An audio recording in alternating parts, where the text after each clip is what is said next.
High, আজকের market open হয়ে গেছে আর আমি আমার সেটআপের ওয়েট করছি। সিগন্যাল চলে এসেছে কিন্তু এখনও লেভেল ম্যাচ করেনি। একজন সাকসেসফুল ট্রেডার হওয়ার জন্য নিজের মধ্যে ধৈর্য ও ডিসিপ্লিন নিয়ে আসতেই হবে। ধৈর্য ও ডিসিপ্লিন ছাড়া ট্রেডিংয়ে সাকসেস পাওয়া সম্ভব না।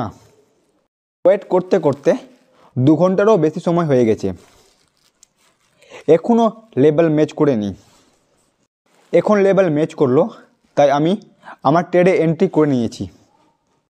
নিজের মধ্যে ধৈর্য ও ডিসিপ্লিন নিয়ে আসার জন্য ট্রেডে এন্ট্রি করার আগেই ট্রেডিংয়ের প্ল্যান বানিয়ে রাখতে হবে।